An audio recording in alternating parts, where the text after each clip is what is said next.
Good evening, everyone. You're very welcome to Highbanks Orchard. I hope you're all having a good time. Brilliant. It's like being at a festival, isn't it? It's fantastic. For anybody that doesn't know me, I'm Ronan. I'm Jamie's cousin, and I'm deputy best man to Darren here, just in case anything happens to him. I have to say, guys, we sat here a year ago with Jamie and Ruth, myself, my wife, and Jessica was there as well with our kids last summer. And Jamie and Ruth were describing, and Rod and Julie, what this place would look like today. And it was really hard to visualise, but it's absolutely stunning, and it's a credit to all of you today, guys. So, well done.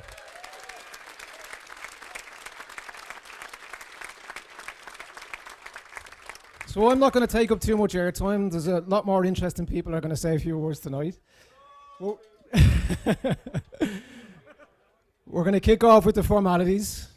And we're going to hear a few words from the father of the bride first, Mr. Rod Calder-Potts. So big warm welcome for Rod.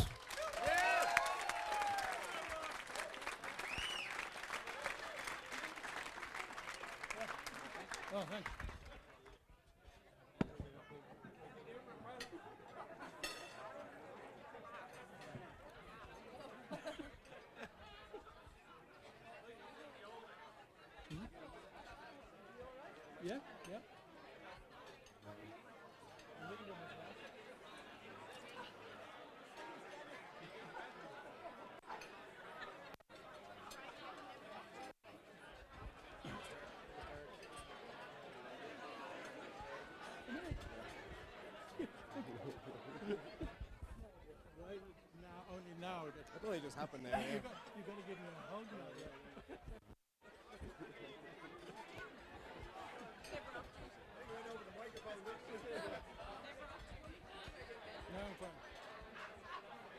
Hello? Silence. Be quiet.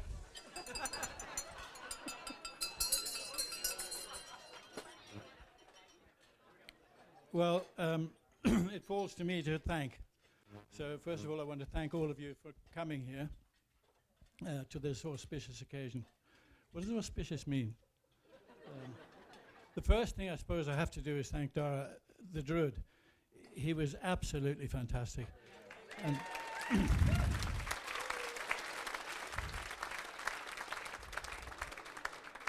and he's incredibly discreet as well, because I met Dara, I think, around about 30 years ago. I sold him a tunnel, which is a pretty stupid thing to do to a man who lives on the Aran Islands. And he did his very best for me. He actually dug a hole to put it into to try and protect it from the wind. But what he didn't tell you is that it became a work of art, apparently. The plastic blew away and is probably somewhere near Newfoundland now. And he said the frame became a work of art. I'd like to thank also my lovely brothers for coming here. This is the first time the four of us have been together for almost a quarter of a century, which is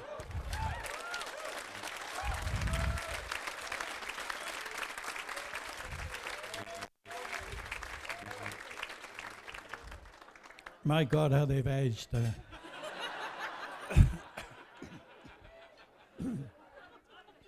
I'd like to thank my nephew Joshy, whose birthday it is today.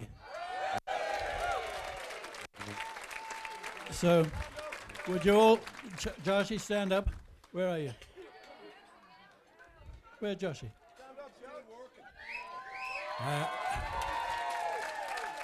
Happy birthday to you. Happy birthday to you.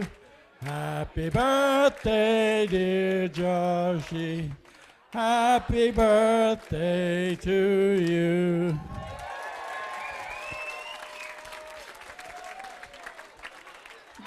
So Joshy he's been a great help to us. He's been here for a week, and he's been great to blame everything on. So there you are, Joshy. I promised I wouldn't make a fuss of you. To get down to more serious things, I'd like to, as we're in this lovely garden, I'd like to remember my mother and father who died almost a quarter of a century ago. And they actually laid out this garden. When they came, it was just a little pocket handkerchief of a garden in front of the house. And my mother and father laid it out. And interestingly enough, when they were just a little bit younger than I am, they decided that they'd like to see out their days in a mature garden, because this garden wasn't yet mature. And they went off and bought a lovely garden down in South Tipperary, where they did see out their days, and they had a lovely time. But now, a mere 40 years later, we are in a lovely mature garden thanks to them. And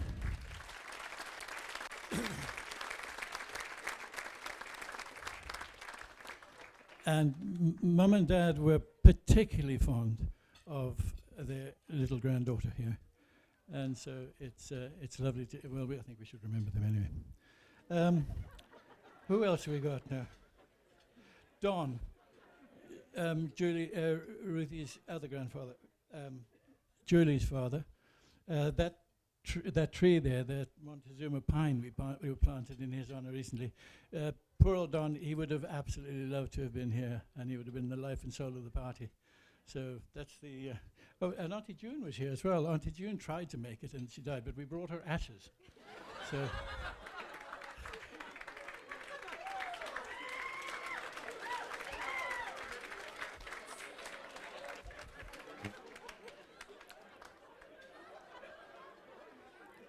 Now, over there are the three ancient Hogans. You might have seen the lovely trees, the lovely tables that are around. There's 7 of them made from a macrocarpa tree. And these guys over here, these 3 old fogies, the Hogans, they remember that tree being planted. So not very many people can remember planting a tree and then seeing it as a piece of furniture later on. The Hogans were the first friends the first people who sort of embraced us when we came from South Africa, uncivilized, still wearing our feathers and that sort of thing, in 1961.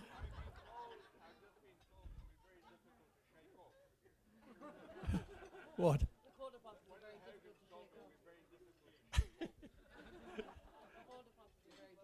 Oh, they are, yeah. No, we grabbed onto them. We were very tenacious, and it probably became a bit of a pain in the ass. So no. We went on a safari to South Africa. My big brother Ian, who won't shut up, he invited us for a safari, and it was wonderful. 3 of us. Sadly, Sean couldn't come, but Ruthie and Jamie insisted on tagging along, and we went back to the place of our birth in darkest East Griqualand. And Jamie was there, and we were kind of wondering. I was waiting for things to break, I was waiting for him to snap, like, in a jeep for 5 days together with these cantankerous Calder Pottsers. But he never did. And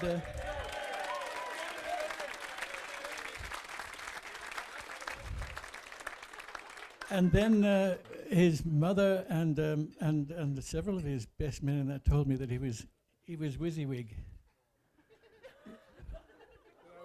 WYSIWYG. What you see is what you get. That he's actually genuine. So he then came very sheepishly up to me in Ian's lovely house in the Cape one day. I could see him fidgeting and fiddling, and eventually he pushed me into an empty room, and I thought, Jesus, now this is...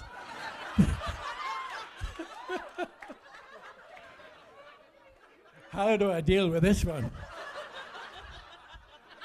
And then he asked my permission to propose to our bear here, and so I was actually bowled over, and so I gave him my permission, and he told me he was going to propose to her the next night because they were going off to a tree house, but apparently the drive to the tree house was so frightening that he pooped out, and he had to wait till till the next day, and he was going on softer roads with better tar on them. He proposed the next day. So now I have to talk about my lovely bear. Ruthie, it's been an absolute joy watching Ruthie grow up. She was born in 1986. So there you are. You all know. I can remember because it was Chernobyl blew up that year. Do you remember? And I remember well.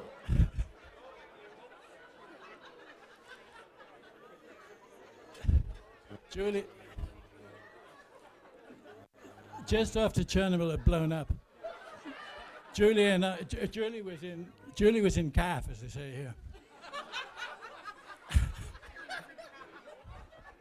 And we went to the RDS, to the spring show, which was still going then, trying to sell something to unsuspecting farmers. And the government, probably most of you here don't remember that, but the government never told us that there was a cloud of atomic rain coming over us, and we were standing out there fully in the rain. So when the bear was finally born, she was fully charged up.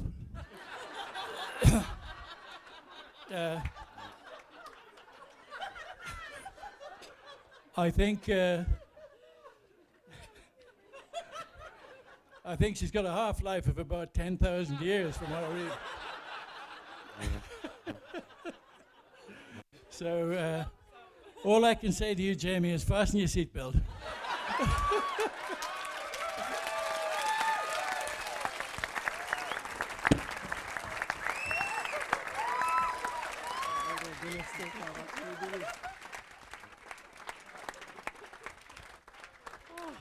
I've composed myself.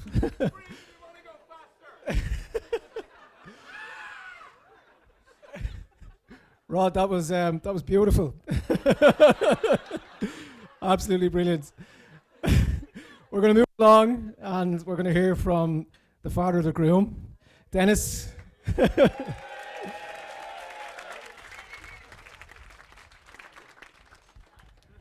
Do I have to after that? We were slagging Jamie earlier when Ruth did her vows and what have you, and we were saying, Jamie, follow that. So how do you follow this guy? Family and friends, I've said this many times, are probably the two most important words in the English language. Because at the end of the day, that's all that matters. And it's very important, family and friends. And even in the piece I read today for the blessing, that's what it's all about. Anam Cara, soul mates. And I think you'll all agree, this pair, you can see it, they are soulmates. It's absolutely, we were all crying. It was absolutely super. Well done.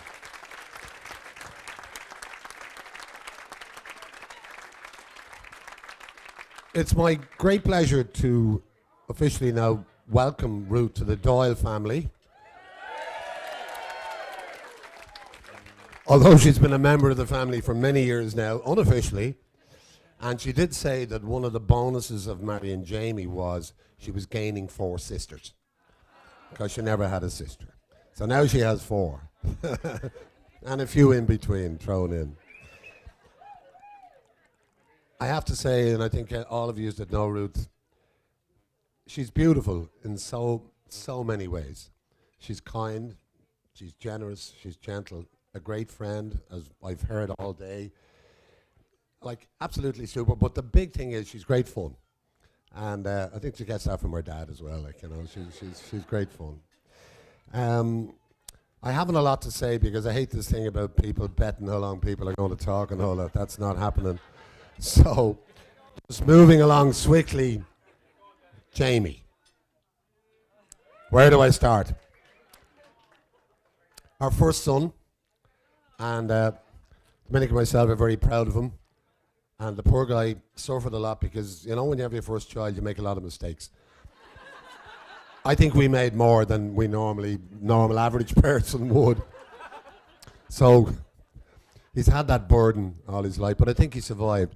But Jamie, from a very early age, has always had his own mind, and anybody that knows him, and he'll still persist, and it's slow but sure, and like Brian today, what he was said, or any of the lads that spoke, he's a great friend.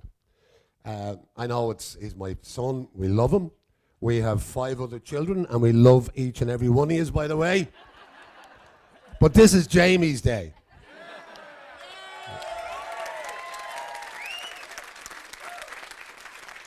And he's waited long enough.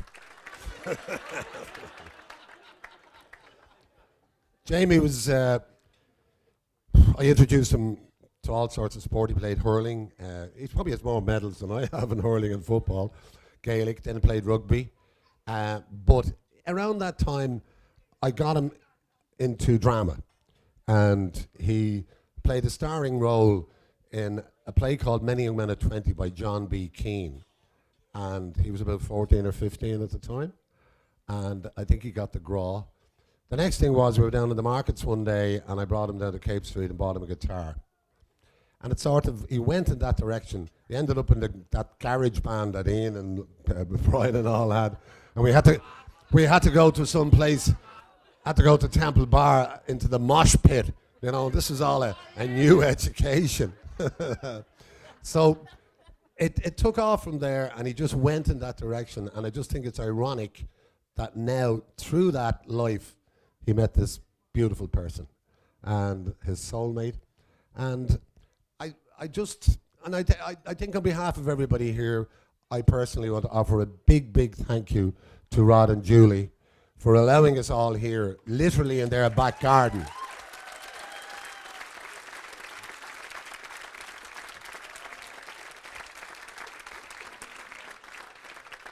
Dominic and myself offered our back garden, but we were very upset about that. But you move along.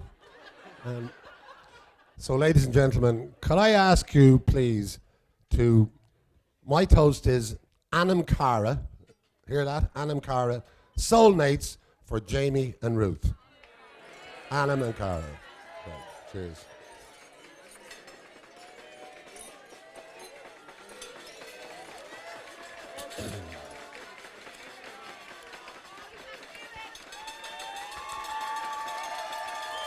Thank you.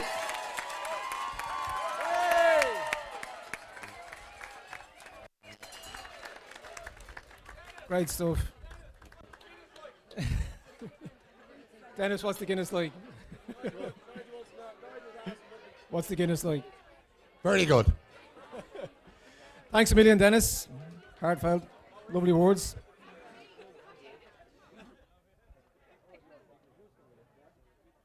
Ladies and gentlemen, can you please, big round of applause for the bride herself, Ruth.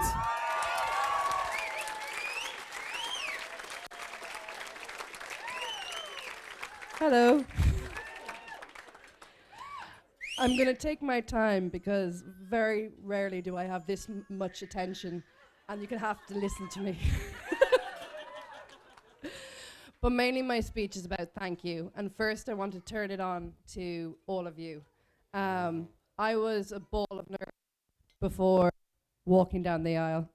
It's a unique experience, and I still haven't gathered it. And when I started walking, I saw so many faces from so many different parts of my life that I immediately felt calm. And for people to take down the road, over to America, across from Australia, I'm not going to look at her, the time out of their days to celebrate the joining of myself and Jamie means the absolute world. So first of all, I would like to make a toast to all of you. Thank you so much.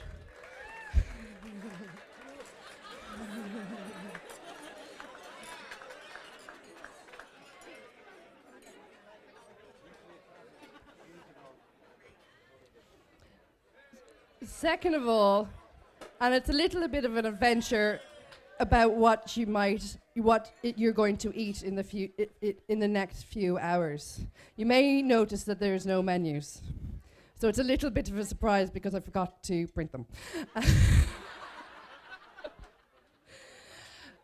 But the antipasti in front of you, I have roped in. I'm very blessed to have so many incredible friends, and I've roped in 4 very, very close chef friends, and they are guests at this wedding, and I don't know when they went, but they went and wheedled us all together, and that's the food you're eating whilst you smell the beautiful barbecue that you're about to eat. So thank you, the 2 Claires, Hilary and Erica.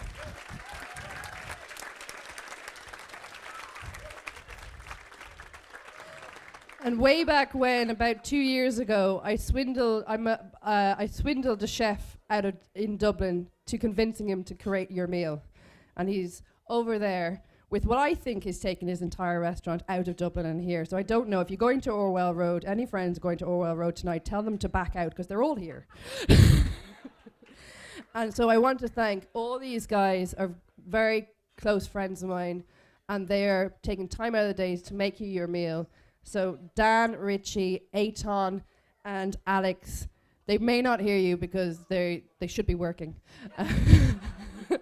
Thank you very much, guys.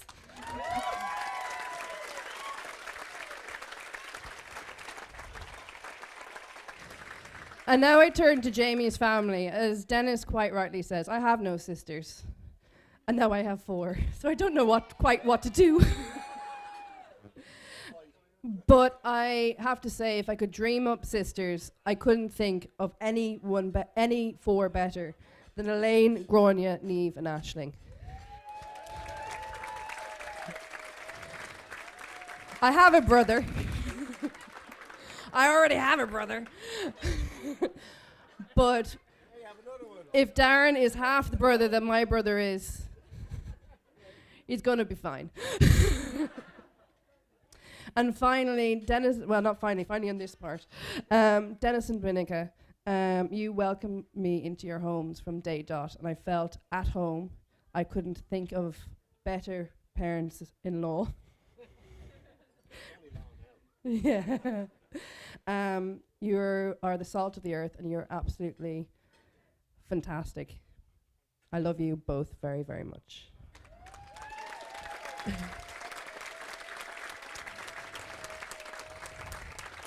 To all my bridesmaids, this coming together, there's been a lot of work, as you can see, and there's been a lot of few breakdowns, and these guys have been a pillar of strength, each and every one of them in their individual ways. But one person I want to single out in particular is this lady, Catherine.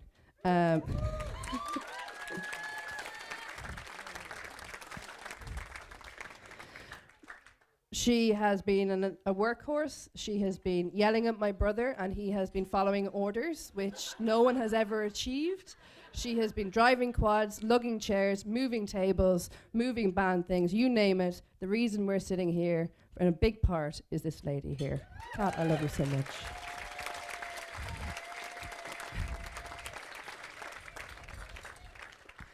To the groomsmen, you all look hot.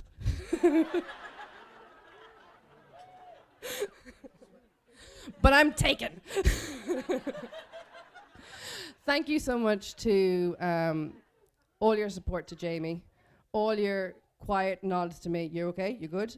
Yeah. And thank you for having the faith in us to wear what you are wearing today.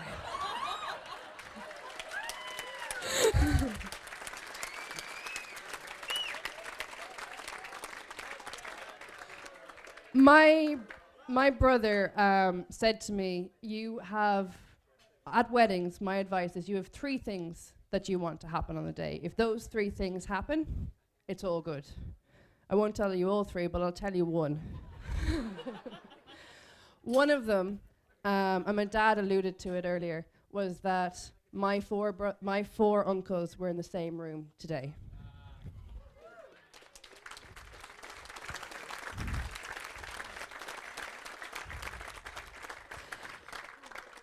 And I can't tell you how much it means to me that has happened. It has been 25 years, and to have them on the same grounds of when they came to Ireland, to a family home that is over 200 years, it's a huge achievement, and my heart is filled with joy, and I love each and every one of you, and thank you for coming.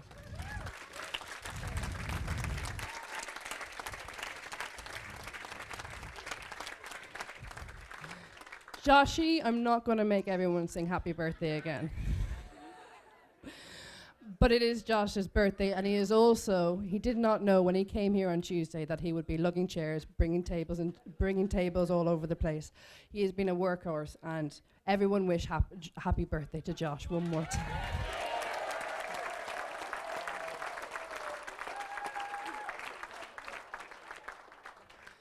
I want to also thank my brother over there who is doing something.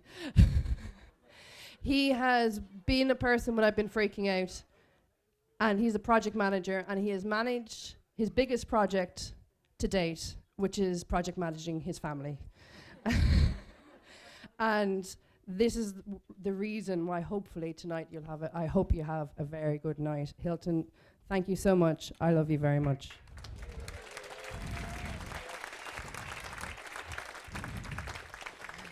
Mum and Dad, I know I can be trying at times, but I think we can all agree that the love that has gone into all the orchard around here, we can feel, as a friend of mine just said a second ago, we have gone into Never Never Land, and let's enjoy it. And that is the result of my parents' passion for this land, this place, and thank you so much for allowing us to have a wedding here.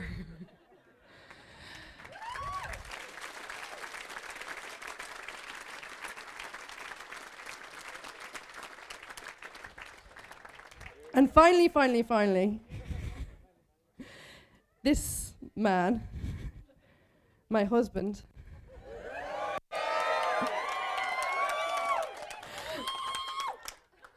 I'm not going to say too much because personally I think I killed it in the vows, but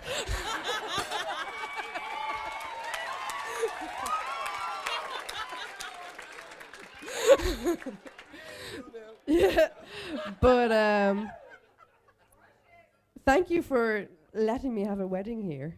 I think it's working. I love you. And you can go next.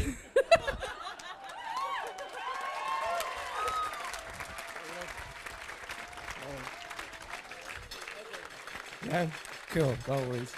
Ruth, thanks a million, Ruth. Absolutely beautiful. Ladies and gentlemen, hello. There you go. Now, the moment we've all been waiting for, the man himself, Jamie Doyle.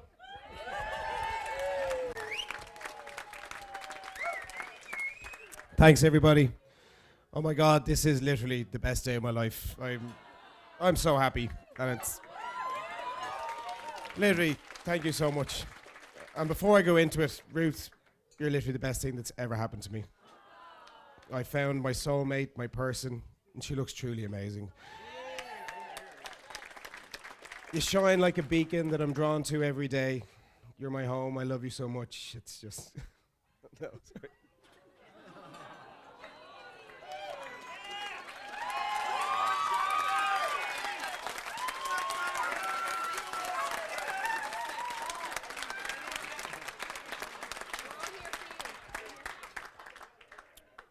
Rather than repeating all of Ruth's thank yous, I think she covers it all, but everybody that's been down here at any stage over the last week to lend a hand to this is very much a DIY wedding where everything you see has been built by ourselves, all the girls, the bridal party, all the family, all the groomsmen, people that came down. The which?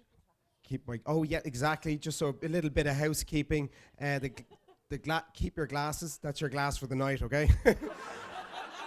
Hold on to your pint glass, hold on to your wine glass.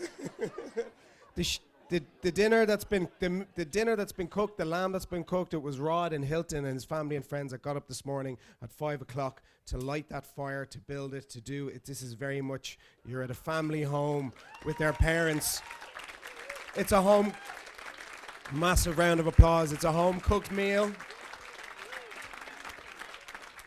So, thank you all. Now, as for the rest of my speech, actually, I need to just finish those thank yous. I'm sorry, I'm getting so distracted. Rod, Julie, it's my absolute pleasure to call you my parents-in-law. You welcome me into this magical home and this beautiful place, and I couldn't be happier to marry your daughter, and thank you for all your love and support.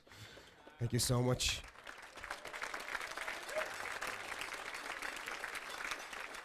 Hilton, where's Hilton? Hilton, stand up, please.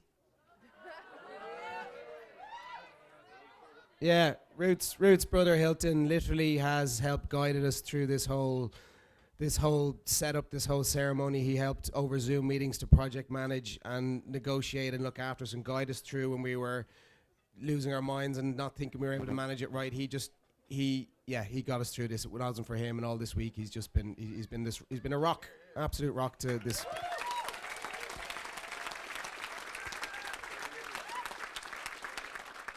I'd like to thank my parents, my mum and dad. Thank you so much. I love you both. I wouldn't be the person I am today without them. And Dad, I wouldn't be the person I am without you. As much as I've always thought I was being stubborn and doing the complete opposite to my dad, I always went out of my way to do the opposite thing he told me to do, to not do the things that he does, to not be into the same things that he's into. And yet when I look back, and for him, he'd ever understood or got the things I did, he was always like, I used to think like, what are you doing with that music thing? Like, you know what I mean? Or, you ain't getting a real job. What's this sound engineering thing? Like, I don't understand this sound engineering thing you're doing. That's not a real job. But, by the way, I've made a phone call. You have to go down to your cousin Kevy. His band are down the road. They're looking for a sound engineer. And that literally started my career. And my dad's like, yeah, only for that.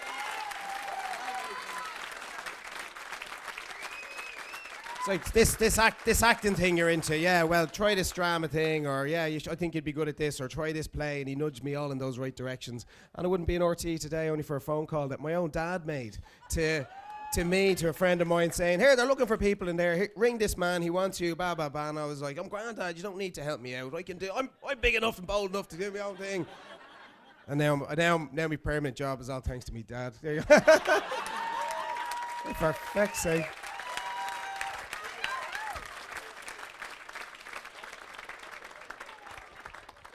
I don't know where to start with these lads, the four lads on my side. My brother, home from Panama, my best man. I love you, buddy. Ronan. I've surrounded myself with four people who have been there for me at the time when I was at my lowest and needed people at individual stages of my life.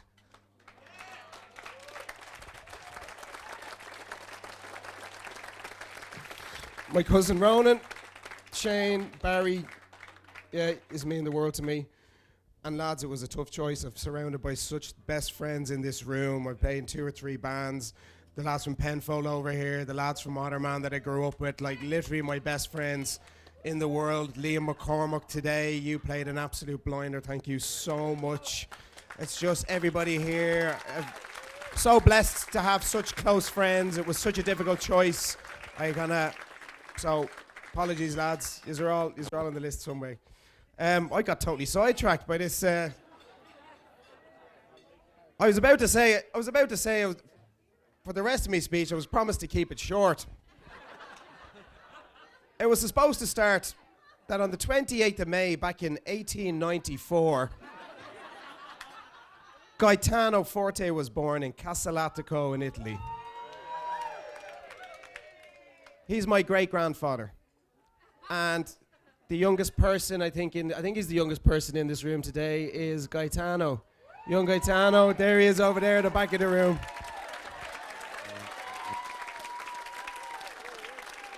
My sister Elaine's son, named after our great-grandfather. And when I looked, it wasn't until I looked up Gaetano Forte's name recently to check up that I discovered that he was born on the 28th of May, which is today. We couldn't believe. And there's little Gaetano. He's only come out of heart surgery. He's a little warrior. He's our little heart warrior. He's the youngest in the family. And can every person who is descendant from Gaetano Forte in this room please stand up? Put your hands up. There's a bunch of Italians in this room over here right now. They're all very proud from my mom's side. We're super proud. There we go. Yeah. Proud immigrants. That's it. My great-grandfather travelled, at one stage they were busking outside of Notre Dame Theatre begging for change. And they eventually ended up, we don't tell people that, we don't tell people that. Then they have, became fish and chip shop owners. My grandmother was the only one to marry an Irishman, and she was disowned at the time. And then my mum went on to find. So in both our families, we have a great heritage on the Calder Potts, between South Africans marrying Irish people, Italians marrying Irish people. There's a proud heritage there. As proud of my Doyle side and Irish side as I am on my Italian side, and it's fantastic. Now, we're getting a little bit sidetracked here. Today is about every person in this room sharing the love and support for myself and Ruth's marriage.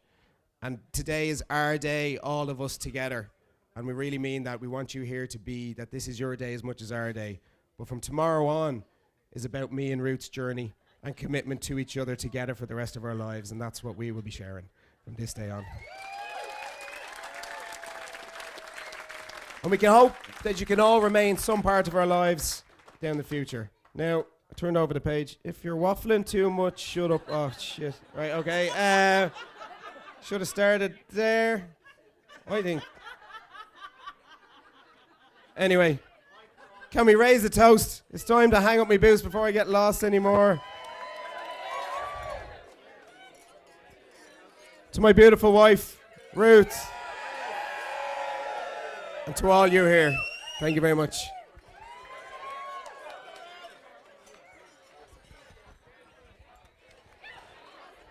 Well said, Jamie. Well said.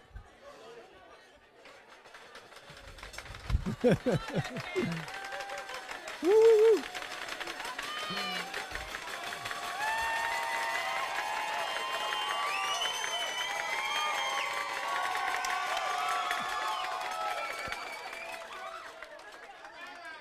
Someone want to explain to you, ma'am? Do you want to explain that? No, we tell everybody. Yeah, do you want to Tell everybody. Wanna get up and do it? It's not going to end. No. It's a tradition in Italian weddings that when the people bang the table, the couple have to kiss. So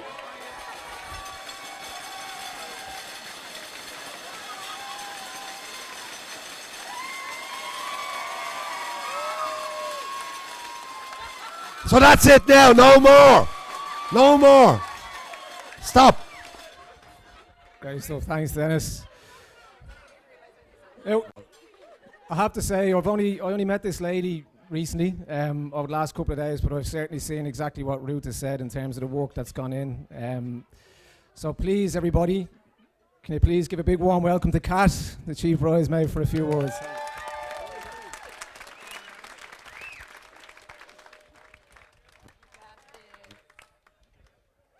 Hello, everyone. My name is Kat. I'm Australian. And I'm shitting myself. Sorry for swearing. It's only going to be one swear. So, I don't know if you know, but Melbourne's been in lockdown for a very long time. So I'm very overwhelmed with the amount of people that are here. And I'm going to start shaking. But it's either going to go quickly or I'll get through it. Okay, we'll see.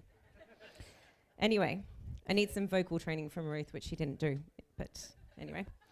When I first met Ruth, we were working in Dublin temping, and I'd come over from doing a little bit of traveling, and she was sitting in the office desk next to me, and she said hello, and I said, "What's with your accent?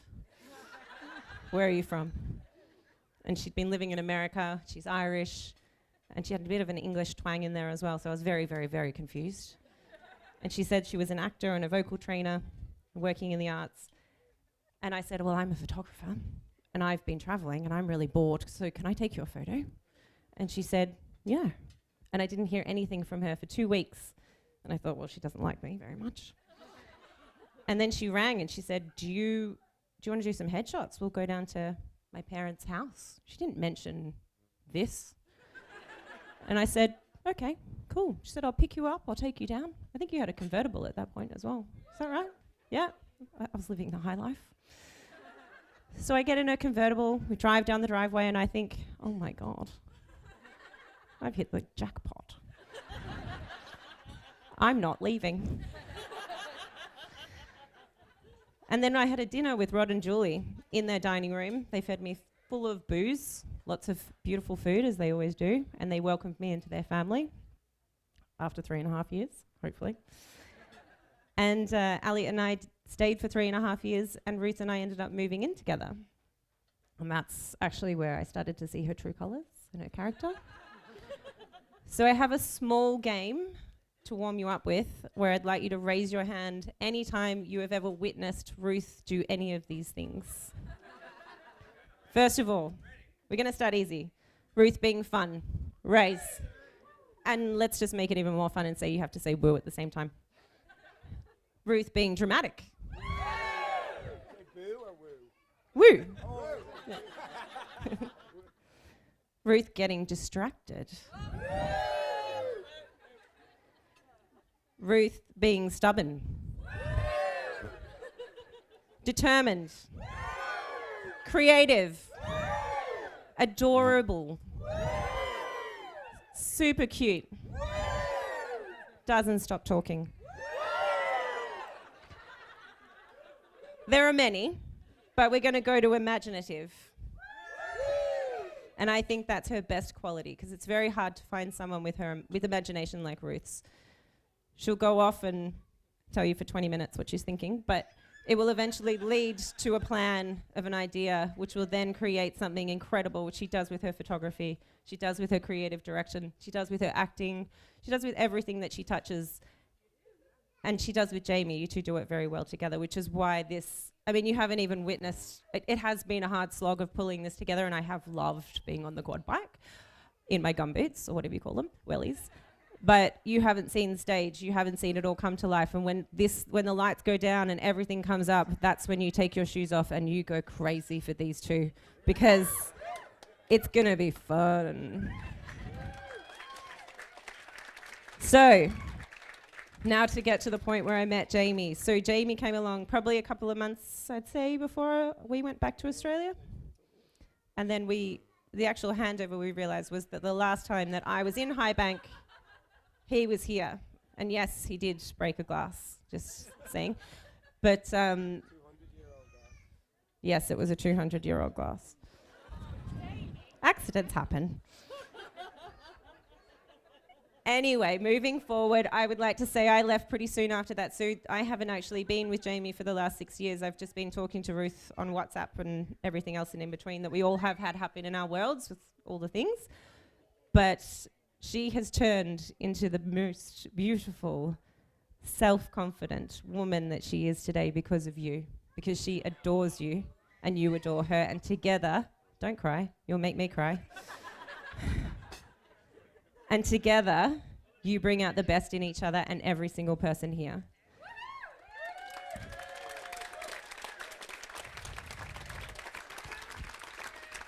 And I could go on and on and on and on, but I won't, because I know that people want to get going.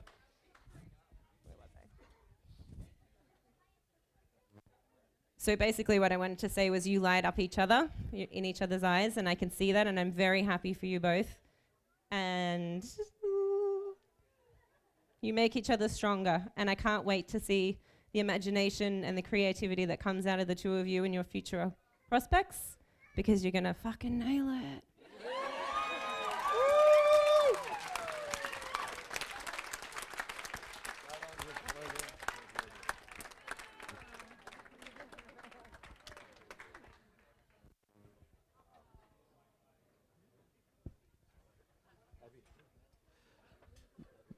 Lovely words, Kat.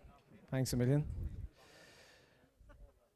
Now, ladies and gentlemen, all the way from Central America, in Panama, we have the best man, Mr. Darren Doyle. Hello, hello. I won't do it in Spanish, don't worry.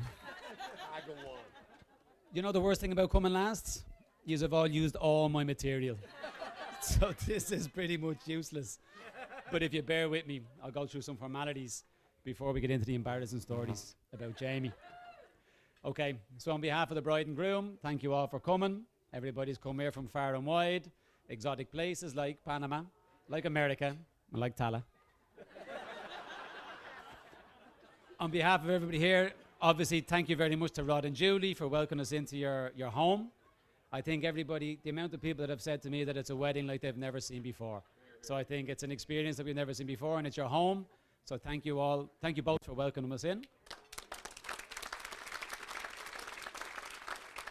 To my own mum and dad, Dennis and Dominica, thank you for the groom and the booze. On behalf of the Doyles, I think it's time, I think it's already been done, but we're going to repeat it. We're going to officially welcome Ruth into the Doyle family. I don't know why you wanted to do him, but you chose to join this crazy, wackily family of ours. So good luck. You're going to need it.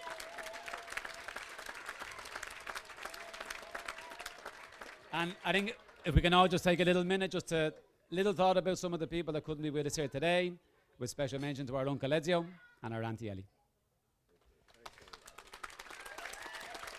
And finally, on behalf of every Liverpool fan in attendance, Jamie Doyle, thank you very much for booking your wedding on the day of the Champions League final.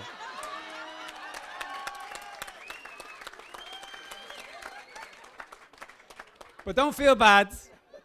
This is actually our third final in 5 years. And you only get married once or twice.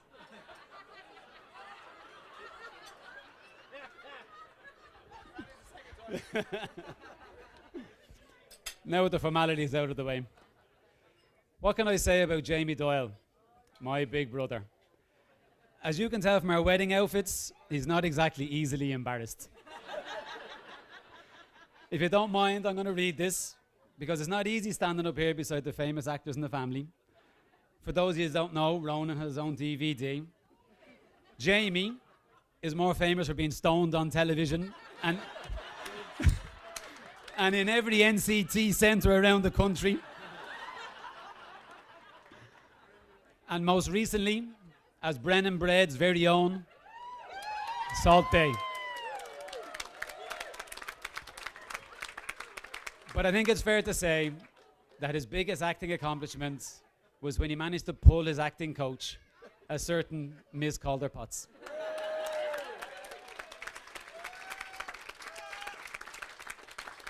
Now, for those of you that only know Jamie recently, Jamie was not always this cool, crazy party animal that you see here. When we were kids, Jamie was a shy, total geek. Definitely a late bloomer. As a teenager, he was never into sports as much as Dad tried. He was never into drinking as much as I tried. He was never even into girls. Dad wasn't sure this wedding was going to happen. As an example, the night of the Leaving Cert results, as a tradition in Dublin, everyone goes out on the session, usually to Old Wesley or whatever. Jamie Doyle was playing Dungeons and Dragons with Ian and Brian Reardon in the basement, drinking cans of Fanta.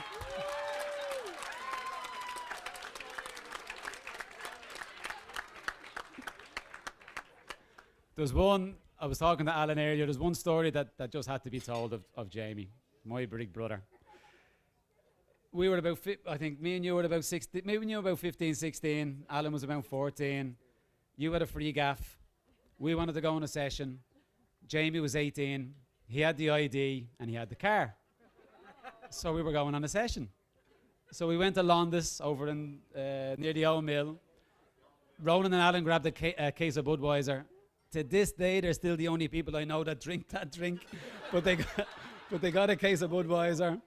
Alan got a bottle of vodka. I got a couple of flagons of cider, packet of smokes, packet of Rizla. Up comes Jamie to the cash register with one bottle of Miller and a packet of fucking Skittles. Can I just have this?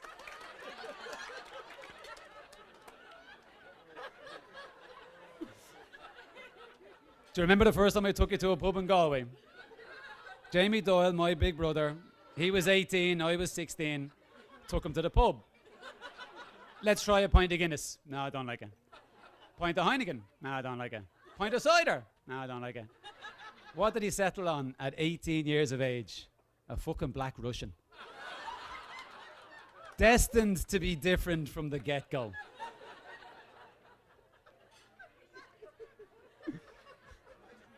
Yeah, right? Hang on, me pages are stuck. All right, hang on. Okay, then. Do you need to get out? Was my speech that bad?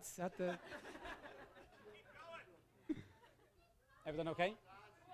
You okay? Yeah? Okay, sorry. Just making room for the granny. Sorry. Okay. So then, one year, all of a sudden, I came home from traveling, and gone was this Dungeons and Dragons geek, and here was this big, hairy, crazy, pretty famous bass-playing guitarist. On the stage in Whelan's, playing gigs in the Sugar Club, and there was I, reduced to chatting up his groupies. Telling them that the bass player was my big brother. The tide had officially turned.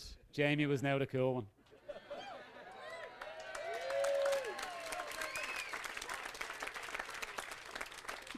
And fair play to you, he's gone on from strength to strength ever since. He's been involved in movies, plays, released albums, been on the TV, got himself a great job in RTE, and as me and my dad always said, we knew you had a great face for radio.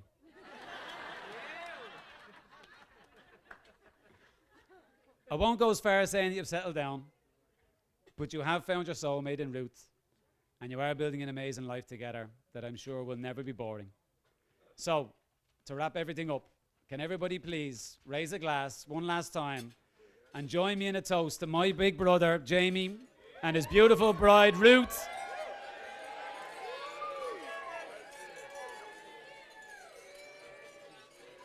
To a long and a very happy life that I'm sure is going to be full of adventure. Sláinte.